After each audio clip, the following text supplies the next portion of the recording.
This review is of 3 complementary Tekno models. Model 63205 is a Goldhofer 3+5 XLE trailer. Model 63204 is a Mercedes-Benz Actros Titan 4160 tractor. And Model 63206 is a Titan 4155 tractor. All of the models are in the colours of the German company Krane and come in the same style of Tekno box. The 2 Titan models are packed in an identical fashion, and they each include a unique collector card, and that's uniquely numbered, and that's a nice touch by heavy transport models.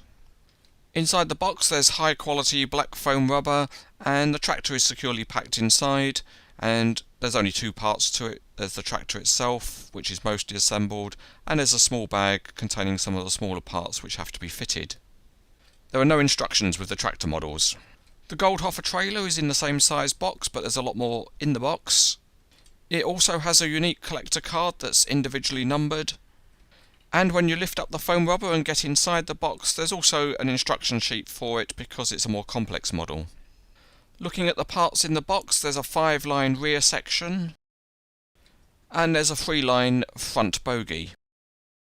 There are several smaller parts that have to be fitted, and these are contained within 3 separate bags. And the last item out of the box is the gooseneck. The instruction sheet is in colour and it describes most of the assembly, but it doesn't give all of the configurations of the trailer.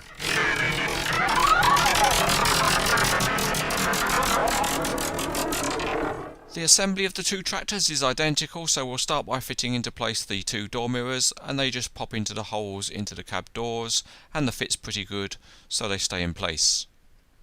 However, the small mirror over the top of the passenger door is a loose fit and doesn't stay into place, so you have a choice to either glue it or, as here, just use a bit of plastic putty in the hole and then push the mirror in and it will stay in place. The same issue affected the roof mirrors on the review models, so again some little plastic putty put in the holes and then the area will just stay in place when it's popped in. No spares are supplied of these smaller parts, so you need to make sure they're securely fixed, because if they do drop out then they're easily lost. Another part that's supplied is a ladder which can be used to provide access, and that just stores in a special holder under the walkway at the rear of the cab. These Titan tractors have a rear towing hitch, and there's a small metal pin that just slots into the towing hitch. And using your fingernail you can turn it to secure it in place. Next we'll look at the assembly of the Goldhofer trailer in its basic configuration, and we'll start by fixing the gooseneck to the front bogie. And it's a little bit unusual because it's a screwed connection, and Tekno even supply a tiny little screwdriver with which to do the screw up with. Once that's done, you just hook the front of the rear of the trailer over the back of the leading bogie, and then the trailer is configured in its most basic form. There's quite an amount of detailing to add to this model, so we'll start with the width markers that just go underneath the gooseneck, and they just clip into place, and there's some cabling attached to them, and you need to just fold those under into a suitable looking place. At the front there's a lever that pushes into place, and if it's a loose fit you need to glue it or use some plastic putty as you've seen before. And there's also a spare wheel that's on its own little holder, and that can only clip into one place at the front of the gooseneck.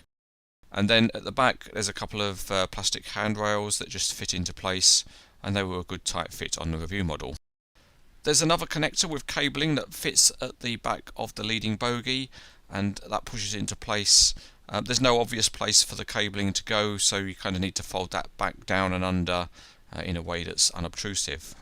At the rear there were a couple of beacon lights to fit. These were quite a loose fit, so need to use some plastic putty there, and they just push into place. And there were also a pair of width markers which just clip into the top of the rear of the trailer.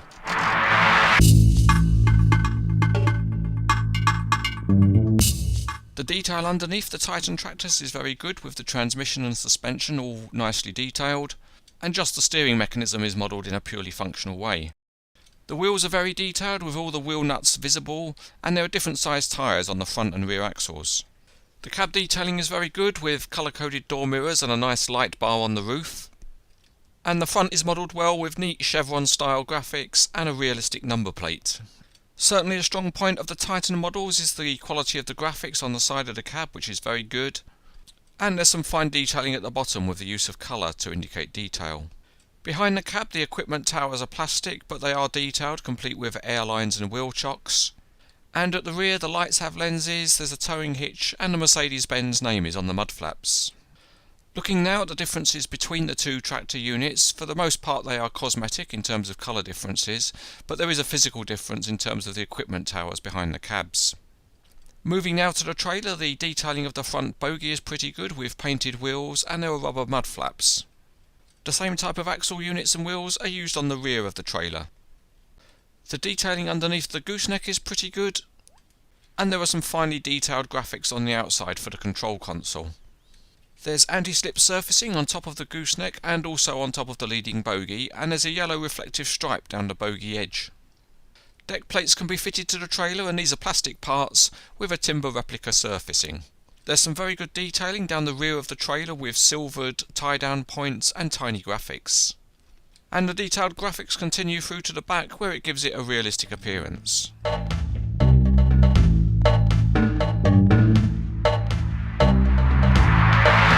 The features of both tractor units are identical, so looking at the 4160 version, it rolls along well. There's no suspension on the wheels, and there is link steering on the front, so the front axle can steer well, but there's very limited movement on the rear axle. With the steering set, you can try to push the model along, but the second axle tends to foul on the wheel arches. The cab of both tractor units can be tilted forwards. The range of movement is very good and they stay in a tilted pose, and that lets you see the modelled engine. When you're done looking, they close back up with a nice clunk.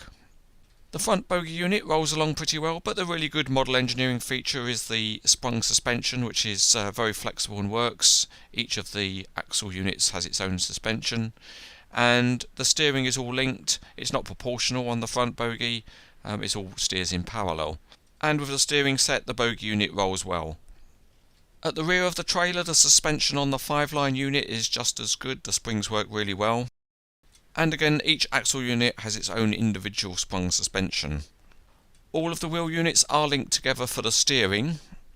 It's a stiff mechanism with only a moderate range of movement, and it's slightly proportional in that the rear axle does steer a little bit more than the front axle, but when you set it, you can see that it gently moves in a curve. Let's now look at some of the configurations that are possible, and the shortest configuration is not to use the front bogie, and you can in fact hook the gooseneck up straight to the trailer deck and then fix it onto the tractor, and that produces the shortest trailer. But for heavier loads you use the front bogie as well and just hook the whole lot up to the tractor, and that produces you a configuration which is closer to the standard configuration. And if you want, you can post some kind of load on the trailer. A good feature of the trailer is that it's extendable, and when it's fully extended it reaches up to about 70 centimeters in length, and with a very long trailer you can then put on perhaps a very long beam such as the one shown here, and that produces really quite an interesting display pose if you want to impress people. More usually you might want to have a flat deck to carry loads, and then you can just fold out the little outrigger beams, and once they're all out and in position you need to fit a couple of little stabilizers at each end. And these just provide some rigidity, although they are quite fiddly to fix in place. Once that's done, you can drop the plastic deck plates into place, and if you form the basic deck, you can then put a load on, such as this Liebherr excavator. You can go even further and extend the deck out and then place various other components, cross beams on, which can then be correctly spaced, and then you can add more of the deck plates. The fit on these is not great, and it's quite fiddly to actually get them all to lie quite flat and look good. But if you fiddle about with them enough, you can get an acceptable looking pose. These Tekno models look very good in the colours of HN Krane, and both the quality and the detailing of these models is improved compared to previous review versions. If you like good looking heavy haulage models, then these are highly recommended.